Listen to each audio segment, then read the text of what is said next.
एक गांव में एक लड़का रहता था जिनकी एक लोहे की दुकान थी।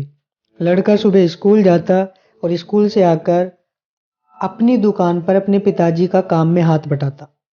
एक दिन अपनी दुकान पर काम करते हुए लड़के ने अचानक से अपने पिताजी से पूछा कि पिताजी, इस दुनिया में एक व्यक्ति की क्या कीमत होती है।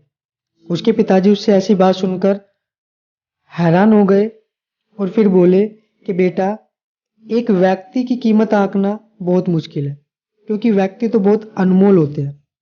लड़का उनकी बात सुनकर थोड़ा हैरान हुआ और बोला कि क्या सभी व्यक्ति कीमती और अनमोल है। उसके पिताजी बोले कि हाँ बेटा, सभी व्यक्ति कीमती और अनमोल होते हैं। लड़का उनकी बात नहीं समझ पाया और उनसे सवाल किया, तो फिर इस दुनिया में कोई गरीब कोई अमीर क्यों, किसी की कम रिस्पेक्ट तो किसी की ज्यादा रिस्पेक्ट क्यों। लड़के का यह सवाल सुनकर उसके पिताजी थोड़ी देर शांत रहे और फिर लड़के से बोले कि बेटा जाओ, दुकान से एक रोड लेकर आओ। लड़का दुकान में गया, दुकान से एक रोड लेकर आया। तब उसके पिताजी ने उससे पूछा कि बताओ, इस रोड की क्या कीमत है। लड़का बोला, इसकी कीमत 200 रुपये होगी। फिर उसके पिताजी ने उससे कहा कि बताओ, यदि मैं इसके छोटी छोटी कीलें बना दूं तो इसकी कीमत कितनी हो जाएगी।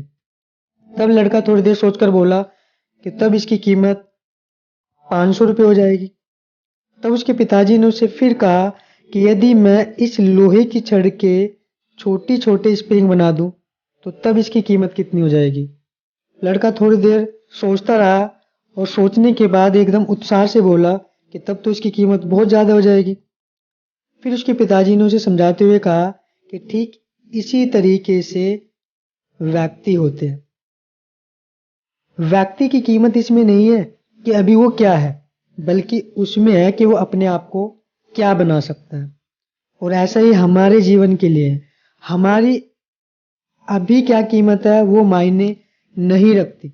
इसीलिए मेहनत करते रहो जब तक कि अपने आप की सही कीमत प्राप्त ना कर लो। तो आज की इस कहानी में इतना ही। मिलेंगे नेक्स्ट कहानी में जल्दी ही। तो आज के लिए धन्यवाद।